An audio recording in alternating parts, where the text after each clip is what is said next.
We wanted to say, introduce a new variety. We can't just, make a bit in a barrel, a few bottles or a few hundred bottles. It's in the thousands of bottles that we need to do just to see if it works. So it's not a very easy category to just react to. Before we get started, just a really quick question. Have you checked out the awesome free stuff available at lownodrinkermagazine.com/free gifts? Well, you should. Hi, Low No Nation, and welcome to this week's conversation on the Low No Drinker podcast, the number one UK podcast bringing you closer to the people, places and brands leading the low and no and light alcohol revolution. Today, I am having a conversation with the lovely Dan Harwood, who is the Managing Director for the UK arm of Eisberg Wines. Now, if you've looked at Low and No Wines for any length of time, you have probably come across a bottle of Eisberg. They've done amazingly well, integrating themselves into the blue zones of supermarkets, onto the shelves of your corner shop. And I'm really, really interested to find out today from Dan how that journey has gone, the challenges that they faced along the way, and possibly what we can expect to see next from this ubiquitous alcohol-free wine brand, which has been around for almost as long as I have. So I'm feeling a little bit old. But Dan, thank you very much for joining me. How are you today, my dear? I'm well, thanks. Thank you very much for having me. Great. Well, I'm glad to have you here. It's nice to actually be able to have a proper chat one-on-one because for those listening, Dan and I have met several times in passing at the various expos and tastings and events. He is the man with the knowledge who is always out there sharing his wares very well. And so it's normally a hello in fleeting passing as you're busy talking to people about the brand. So I'm glad that I get your undivided attention for the next 40 minutes or so. Yeah, I'm ready for a grilling. I'll be gentle with you, I promise. So yeah, I mean, I am really excited to get to know more about your brand. Eisberg is one of those that's really led the way in the alcohol-free space for quite some time, but that's obviously changed quite a lot. Alcohol Change UK refers to you as the Grandaddy of alcohol-free wine, which I think is a pretty cool title. But before we get too deep into that, then I think it would be really worthwhile sharing how you got to this sort of Grandaddy status. So take me back to wherever you think is a good place to start. But what is the Eisberg journey that's brought it to be so prevalent in everybody's alcohol-free space at the moment? Yeah, absolutely. So our origins for Eisberg, the brand, go back to the mid-1980s. So it is going back quite a long way, and always has been an alcohol-free brand. So that's one really important key fact for us is when you see Eisberg, you know it's going to be alcohol-free. Through that time, the brand has changed a lot through its look, through the grapes, through the production process as well. So we at Schloss Backenheim, we have produced Eisberg since 2001. So we've got going on for 25 years experience of making Eisberg. And the way that we produce it through vacuum distillation, we've been doing that since 2008. So this is long before the low and no explosion that we've seen on shelves. So we are very much the stalwart, very much the OG alcohol-free brand. And we've got a lot of history and a lot of expertise, and we've grown to be one of the biggest in what we do. Yeah, absolutely. I mean, it's hard to look into this space without seeing a bottle of Eisberg, and we'll talk a little bit in a bit about the iterations and the different SKUs that you've brought out in the range. Tell me a little bit about your personal journey into becoming part of the team at Eisberg, because I'm guessing from the fresh baby face that I can see on the other side of my screen that you weren't necessarily pressing the grapes back in 1985. No, I was not quite born then. So I was a year away from landing in this world. So my background has always been wine. And I think that's what I cherish about the role that I do. So I started my wine life after university in an independent retailer, so selling wine, but also delivering a lot of wine tastings. From there, it progressed. So I started my my journey with the Wine Spirit Education Trust and through their qualifications, reaching to diploma, and also then through teaching those qualifications to others, to the public. So my background has always been around wine, around talking about wine. It's fun. People like talking about wine. People like learning about it. And I continued that journey. So I've also, as I've developed, started my journey with the Institute for Master of Wine as well. So that is quite the challenge and quite the step up, but always it keeps what I'm doing every day in alcohol-free wine grounded in that wine space. So I think it's important for us as a brand that, when we're not completely out free, we do sell alcohol and we produce alcohol as well, but also we understand what consumers look for. And we know that people that drink Eisberg, they drink wine as well a lot of the time with alcohol. And so we know what people look for, how people interact with varieties or labels or occasion as well. So it's always been grounded in wine, and I've been working on Eisberg for about 10 years now. So I have that combination, if you like, of expertise in alcohol-free wine, but also in wine as well. I think that's really interesting because, alcohol-free wine is one of the categories in the low-no space that really does get the most stick. It's the hardest sort of time. People can be quite unforgiving. So actually, I'd be really fascinated to hear some of your thoughts on, why you think it is that people find it such a challenge going from a full strength wine to an alcohol-free wine, and what it is that brands like yours are doing to try and make that bridge easier for people to cross. Yeah, absolutely. You're bang right to say that it's so much more challenging with wine, and there are technical reasons for that we can go into, but on a very top level basis, on a very sort of instinctive basis, wine is passionate. People are very invested in the wines that they drink, so much more so than other categories most of the time. So when you're presented with a glass of wine, almost instinctively, the first thing you do is smell it, look at it, swill it around the glass. You treat it with a lot more care than perhaps you would with a pint of beer, for example. So yeah, the bar is high with wine. People really invest in the varieties that they love, the regions that they love, the pairings that they put with it. So it's a challenge to meet expectations, and then coupled with the fact that yes, it's a challenge. It's more challenging to produce a authentic alcohol-free wine than it is a beer or a spirits that perhaps you've got more opportunity for botanicals and you're going to mix it as well. So yeah, it's definitely a challenge in that level. Yeah, that's a really good point that I often try to make to people, is that there's nowhere really for wine to hide. So alcohol-free spirits will generally, you're not drinking spirits straight, full strength or otherwise. Generally, they're mixed with something else. They're made into a cocktail, or they're served with tonic or soda or something. Beer, you've got a much smaller alcohol percentage in beer, so you're generally looking at sort of 5%, in a beer. So the removing the alcohol isn't affecting as much of the liquid.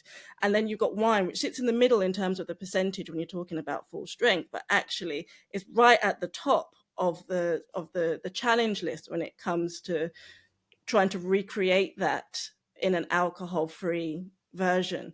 I mean, I can imagine that a brand like yours probably spends a lot of time and money and effort in R&D, trying to develop these flavors that can really resonate with people. I know you've recently sort of doubled down, haven't you, in terms of your production and bringing this to people. What was the thought behind that? I mean, is it just that you're seeing such a growth in interest?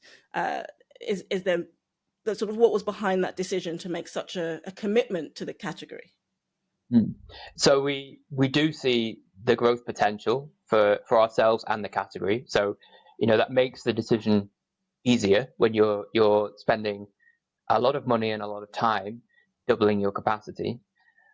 Alongside, as we see the market develop and we talk about grape varieties, an increase in capacity allows us not just to make more of what we already do, but also to play around a little bit more. We've got a little bit more freedom and scope to try new varieties, because it's not easy. If we wanted to say introduce a new variety, we can't just make a bit in a barrel, a few bottles or a few hundred bottles. It's in the thousands of bottles that we need to do just to see if it works. So it's not a very easy category to just react to and develop and play around with.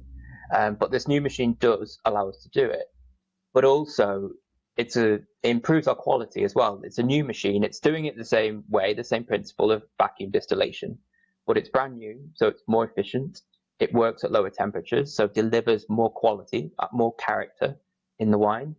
And also because it uses less energy, it's better for the environment, because dealcoholization is quite an energy intensive process. And so having something that's more efficient, we've got more solar panels as well to deliver the energy.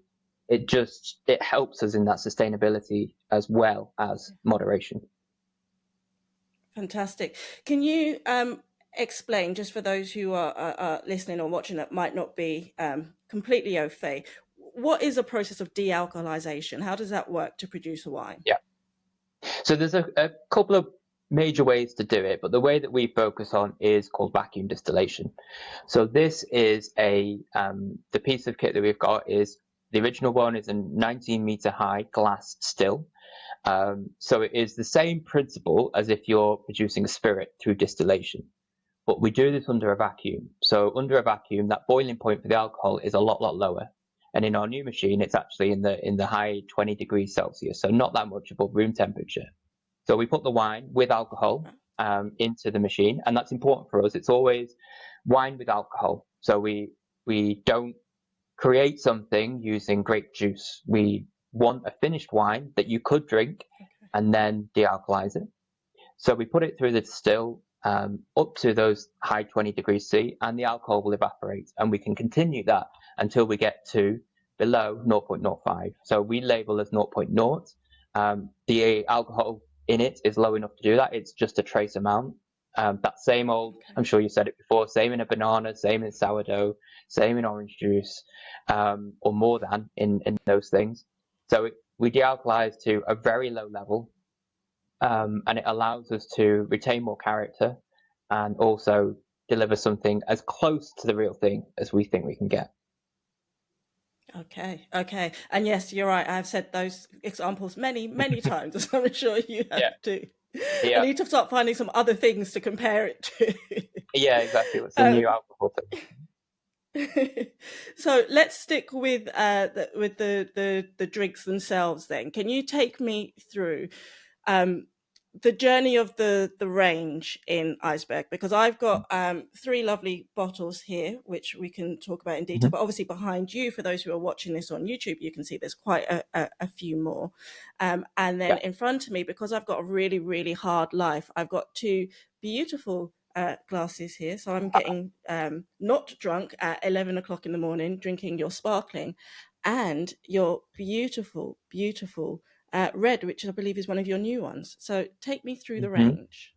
Oh, well, I feel left out now. So I'm going to, as I talk, pour myself a glass. Go for it. Because I'm never far away from a wine glass and a bottle of wine. This is the beauty of it.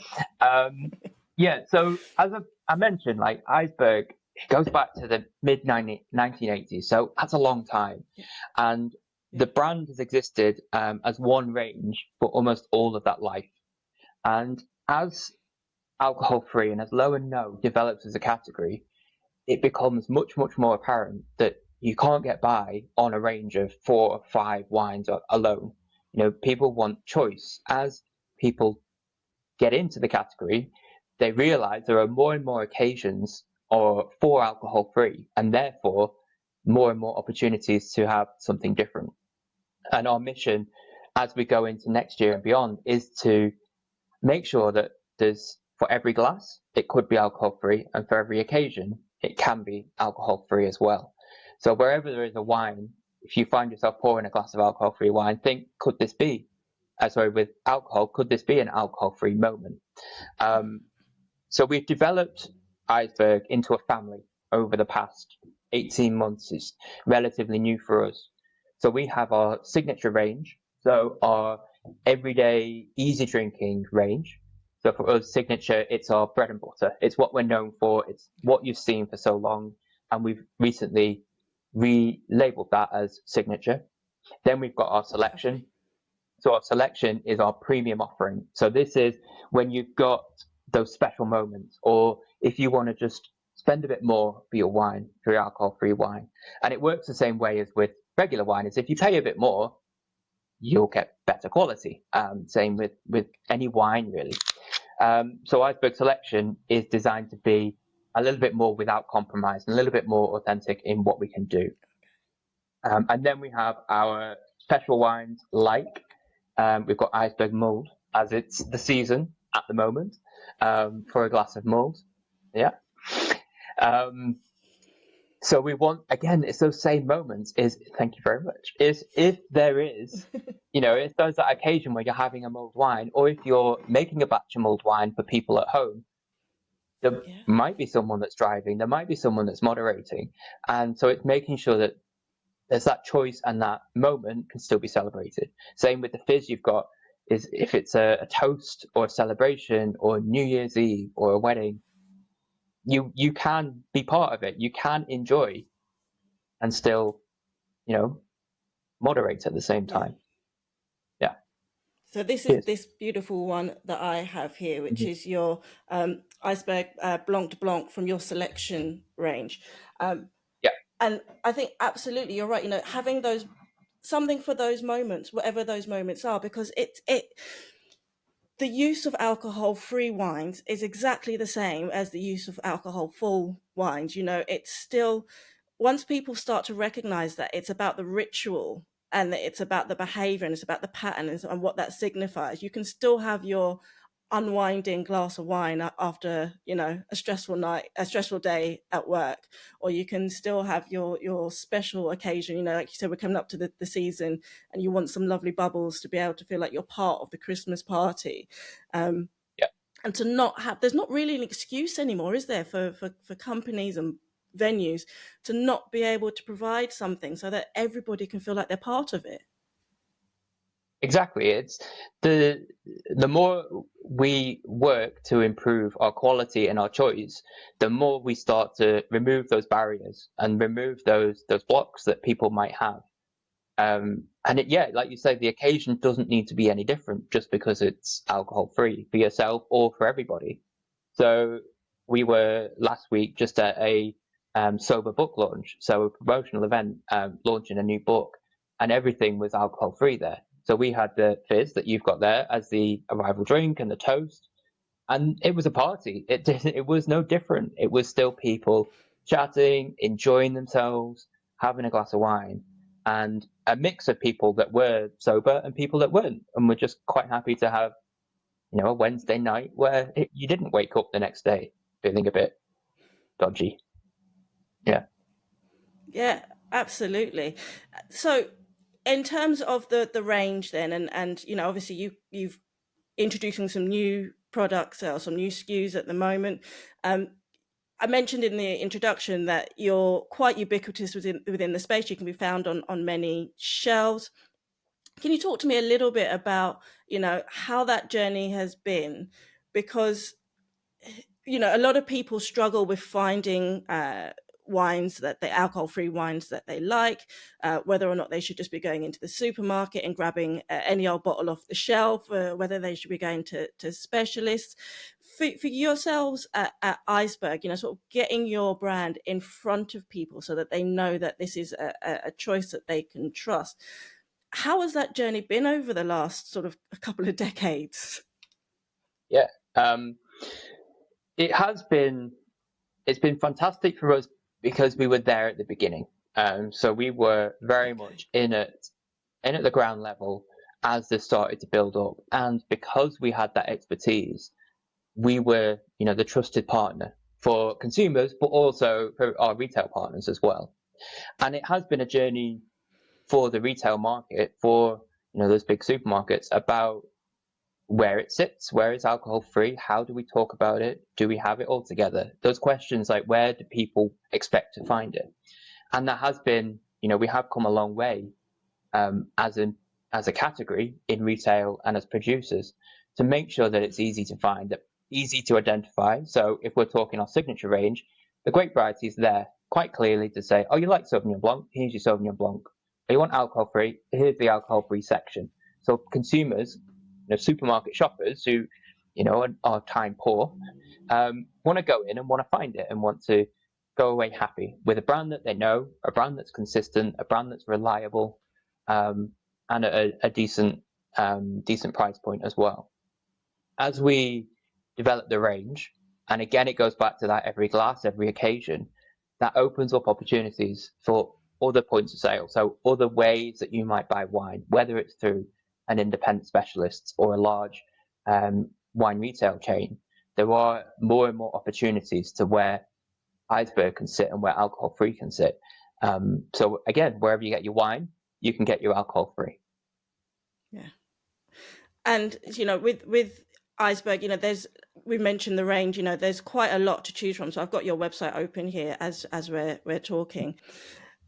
So yeah, so if there is a little pause in the editing there, guys, there's just a slight technical issue, but we're now back to our regularly scheduled programming. Wonders of modern technology. So I was just sharing that. So within your signature range, you've got the first one I can see on your website is your mold, which is obviously your festive wine. And I'm presuming that can be used exactly the same way as you would a traditional mulled wine. Yep. All you have to do is warm it up with a garnish with an orange and it's ready to go. Oh, that's it. We love it. We love it when it's easy. And then there's a Sauvignon Blanc and a Chardonnay and a Rosé. And then in your selection, your more, would we refer to that as your more premium end range? That's got the Blanc de Blanc, which I have here, your sparkling, your Pinot Noir, Pinot Grigio, and a sparkling Rosé.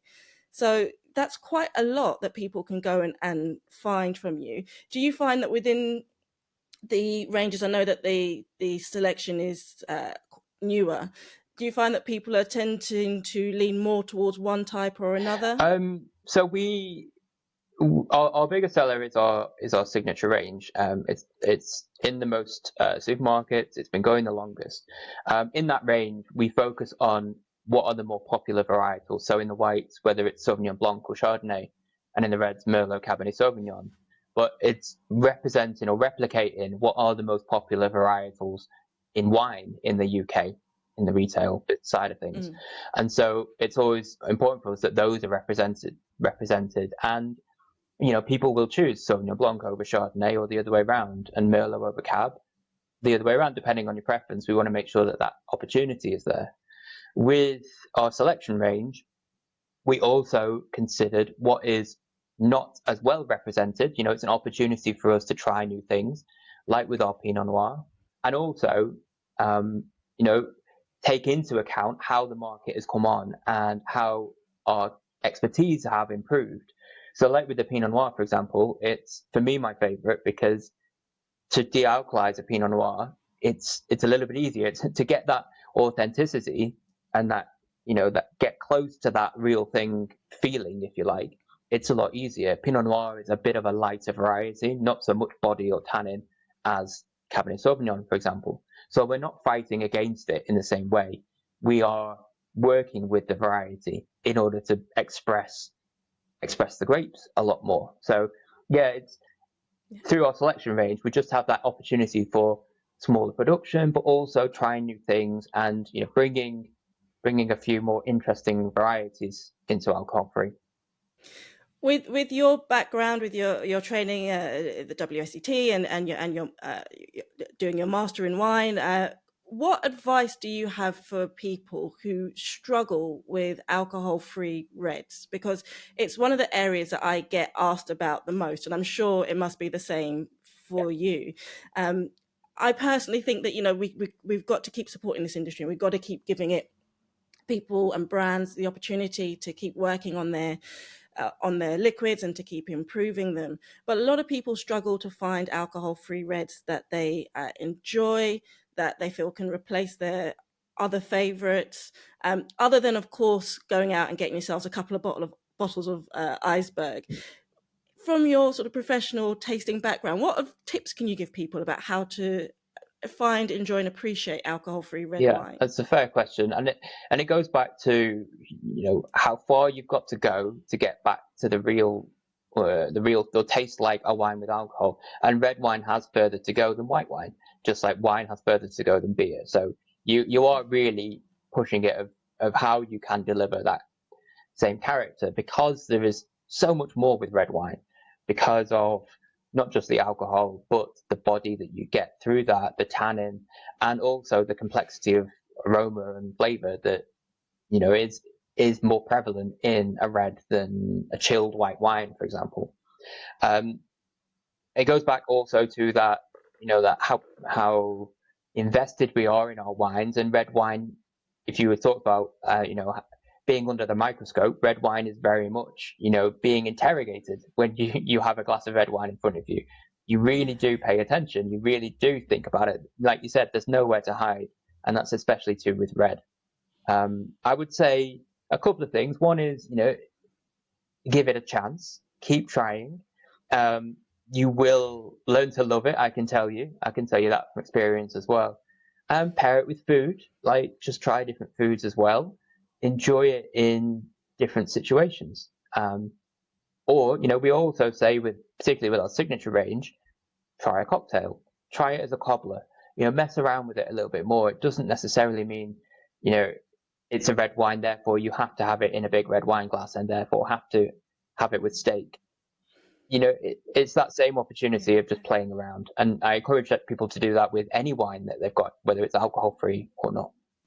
Great advice, and I think you're right. We've got to give wine a Yeah. chance, to paraphrase, and to really give it the opportunity, and to get rid of that stereotype. You're right, that red wine with steak and white wine with fish. One of the most exciting things about alcohol-free drinks in general is that you get to rewrite the rules. You can just give it a try and see what else you can enjoy with it. Absolutely.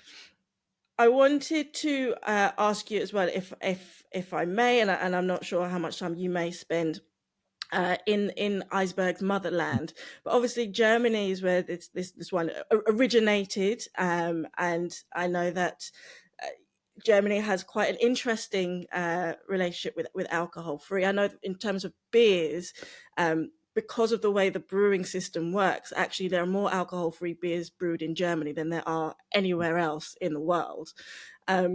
What's the wine situation like, for brands like yours in Germany? Is it being sort of well received and celebrated, or are you finding that it's definitely more of a UK consideration? So I'm over there quite a bit. So at least once a month I'll spend time over in Germany to learn the market there and also work on Eisberg.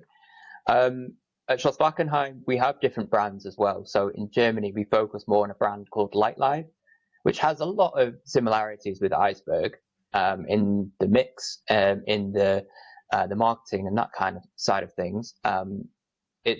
We sell more of Lightlife in Germany than Eisberg in UK, so there is a bigger market. It's the market leader for us over there. But I think one interesting difference really in how alcohol-free wine is consumed and enjoyed in Germany versus UK is in UK there's perhaps a smaller group of people that drink alcohol-free wine, but they drink it more regularly. So they're very much, I am into alcohol-free wine either through not drinking at all or through moderation. Whereas in Germany, it's more of an occasion drink, but it's in that occasion more ubiquitous. So if there is any kind of celebration with some sparkling wine, there is an alcohol-free sparkling that goes with it. So people are not drinking it day to day at home, but there are many more occasions where people who do drink will introduce an alcohol-free in the mix, which I think is what we talked about at the top. That's what we want to get to. We want to get those occasions where there is alcohol-free, where with alcohol, that there is alcohol-free going with it as well. Yeah, absolutely. So it's not, and I think it's a really important message. It's not just about saying this is just for people who Yeah, don't drink. I think one of the most important things about our space is that we're opening it up to people who just want to choose not to drink yeah, for that occasion. yeah. It's So it's great to hear that that is sort of part and parcel of the way it's enjoyed in other Yeah, places. definitely, and it can be part of your repertoire as a wine drinker, and it's changed, the way I drink as well. You can't see, but off camera, there's 200, 300 bottles of wine stacked up, of wine with alcohol. Like I drink wine as well. I drink alcohol. I absolutely love it, but I can't love it every single day because the as it just doesn't work that way. When it is so easy to access, it doesn't mean that you just should. And for me, moderating is is part of my job just as much as tasting and enjoying wine with alcohol as well. Yeah, and I can imagine that a lot of people who are finding a brand like yours, because it's so accessible, are doing it from that moderation standpoint as well. That sort of, let's buy something that we can have as well as having the alcohol for those times when we can't afford to love it as much as we Yeah, normally do. yeah, absolutely. We've mentioned briefly, that you can be found in a lot of spaces in the UK. For those people that are listening now and want to go and give Eisberg a try, and they've heard about all the fantastic wines in the range, and they think, right, this is me, I'm going to go and give it a go. Where can they go to find more about you, more about the brand, and buy some of your wonderful bottles? Absolutely. So, well, you can find more about me on socials, particularly Insta at Dan Harwood Wine, quite easy to remember. Eisberg, I would say, go to the website, eisberg.co.uk, or on socials, Eisberg Wine, and you can find a lot more information. We've been recently putting up a lot more tutorial videos, if you like, on how to enjoy alcohol free, on how alcohol free is made, on the range that we've got, on food to pair with. So you can find those, particularly on Instagram as well, with yours truly. Then in terms of where to go and buy, so we're stocked in a range of major supermarkets like Tesco and Morrison's and Co-op, online on Ocado and Amazon. A few shout outs, particularly to Eisberg Mold, behind you. So that is in Tesco now. So very much go out and enjoy the season, with Eisberg Mold. And very excitingly, we have recently introduced Eisberg Selection Pinot Noir onto shelf in Morrison's as a treat for the Christmas period. So you can also find, that fantastic wine that we've both been drinking is there and ready to go on shelf in Morrison's. And cheers, and more exciting listings are coming, but I can't quite talk about them yet. Oh, you're teasing me, because that was going to be my next question. I was going to ask you, what could be next for a brand Yeah. that's seeing such success as yours. Obviously, you still have challenges to handle, but what's next on the sort of to-do list for a brand like Eisberg? Yeah, so I mean, there's still work to do in selection in our premium, and we are looking at how we introduce a still rosé into that mix, something very along the lines of Provence, very pale, very delicate, hitting that summertime glass of Provençal rosé, with a few olives or something like that. Also for the summer, we've got mulled, our winter variant. We're looking at a range of spritz cocktails that will complement the summer. So elderflower and limoncello and things like that. And a big part of where we want to go next is looking at different formats. Again, every glass, every occasion. So where else do people enjoy wine? That can be out and about. So whether it's a format like a canned format that people can easily grab and go alcohol free, and take it around the mates, or take it to a festival, take it camping, all those kind of things. So more and more opportunities and occasions. That's what we're looking for. Brilliant. That sounds very, very exciting. I appreciate that you don't want to let too much go, so I won't press too much on that. But I am very excited, particularly by the a lovely blush.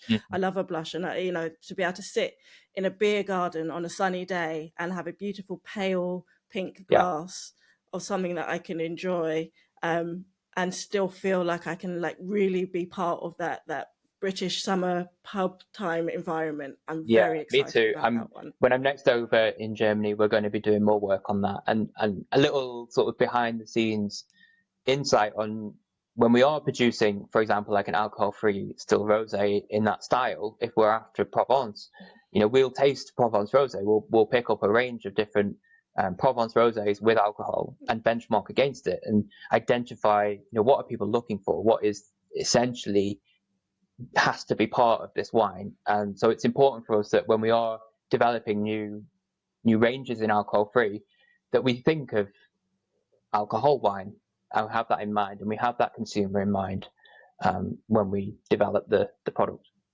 Here's a question I don't often get the opportunity to ask, but do you does feedback from consumers work for you in terms of what you're producing and what you're developing, what people want to see next, and what you've already made and how it's hitting? Because I often think that making this conversation as open as possible has got to be part of the key to helping the sector, both your individual part of it and on a wider scale, to grow.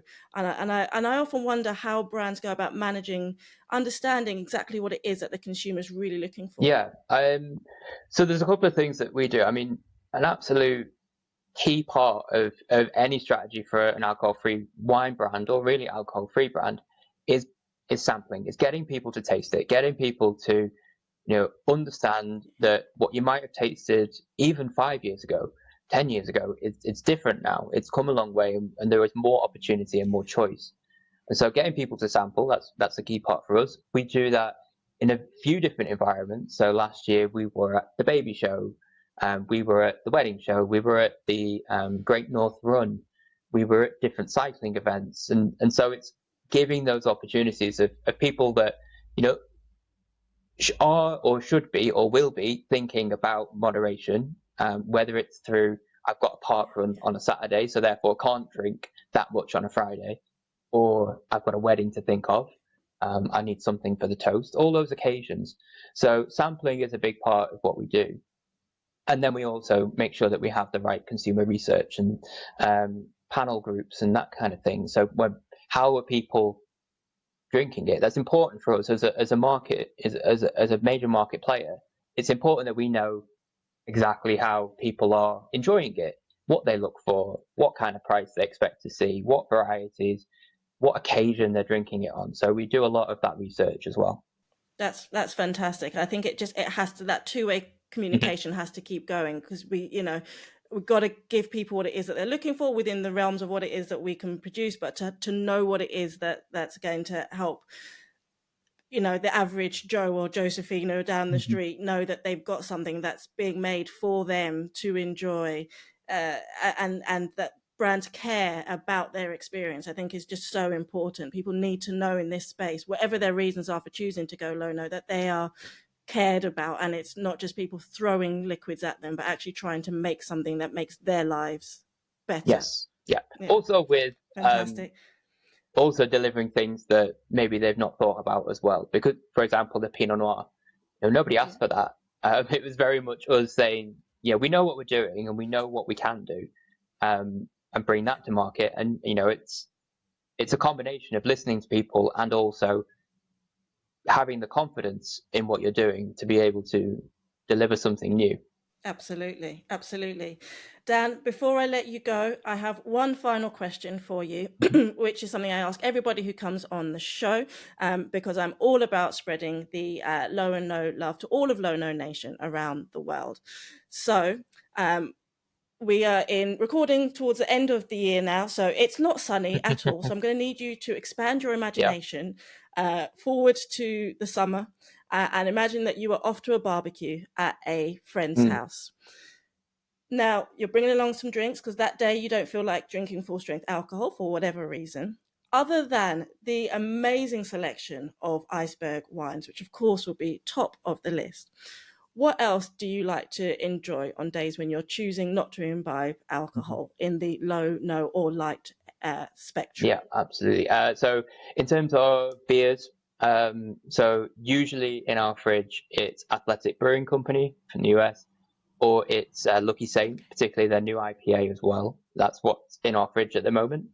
But also RTDs like canned cocktails like Ish. I really like the Ish daiquiri. I could, if I'm going to barbecue, I could drink that all day long. Fantastic, fantastic. Do you know, that's one brand I haven't actually got around to trying it, but I've had very, very good things. And now that's all the more reason for me to go and give it a Yeah. try. Cool. Dan, thank you so much for joining me today. It has been a pleasure to finally have a proper conversation with you. And I really appreciate your openness about the journey that Eisberg has been on and what you're moving towards in the future. So keep up the fantastic work and thank you so much All for your right. time. Thank you very much.